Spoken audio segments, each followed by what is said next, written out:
हामी चाहिँ अहिले रोमानियाको चाहिँ नुनखानीमा चाहिँ आइसकेको छौँ। तपाईँले देख्न सक्नुहुन्छ यो चाहिँ मा हामी आइसकेका छौँ नि। ठाउँमा तपाईँहरूले अब देख्न सक्नुहुनेछ एकदम -12-13 छ। एकदम चिसो छ, चिसो मौसम।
ल हामी चाहिँ पुरा यो नुनखानी चाहिँ घुमेर चाहिँ अब हामी फर्किन लागेको।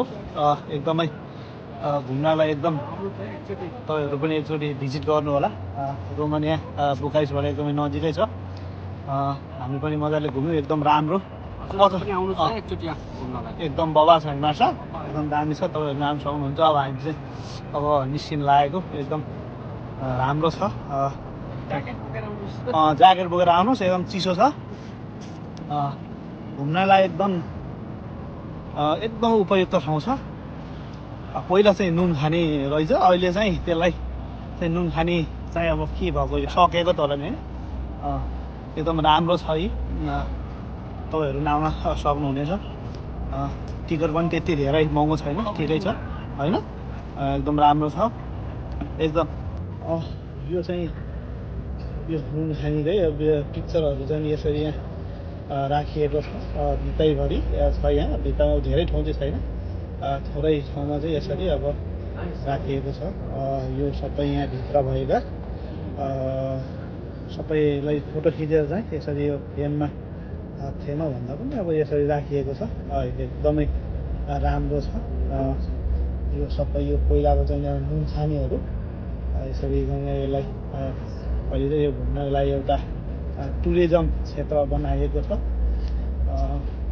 एकदमै राम्रो छ है। तपाईँहरू पनि आएर भिजिट गर्न सक्नुहुनेछ।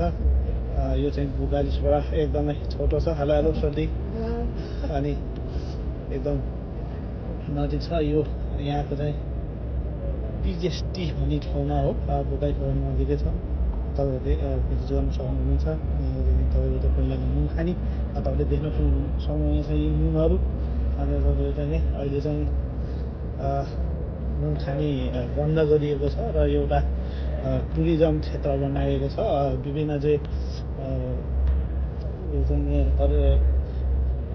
बनाएको छ, चट्ट उपयुक्त बनाएको छ भने हाम्रो यहाँको चाहिँ आर्टिस्टहरू देख्नुहुनेछ सक्नुहुनेछ तपाईँहरूले। उहाँहरूले चाहिँ यो बनाउनलाई एकदमै योगदान पुर्याउनु भएको र उहाँहरूले सबै सम्पूर्ण टिमहरूले नै यसलाई चाहिँ उत्खनन गरेर चाहिँ व्यवस्थापन गरिएको हो। साथीहरू सबैजना हुनुहुन्छ। अब हामी घुमेर सकिएर पनि हामी निस्किन लागेको छ। एकदमै तपाईँहरू आउने बेला ज्याकेट बोकेर आउनु होला। अहिले -12-13 छ यहाँको टेम्परेचर चाहिँ। एकदमै घुम्नलाई उपयुक्त छ। यहाँ हाम्रो साथीहरू हामी आएको छौँ है। अब यहाँ चाहिँ यो तपाईँको चाहिँ यो गेट चाहिँ यो प्रवेशद्वार गेट हो भने यहाँ पुरा यहाँबाट अन्डरग्राउन्डमा आउनुपर्छ। यहाँबाट चाहिँ हामी बाहिर निस्किने र आउने चाहिँ यही हो प्रवेशद्वार। तपाईँले हेर्न सक्नुहुनेछ है। अब यहाँको चाहिँ यो पहिलाको नुन खानी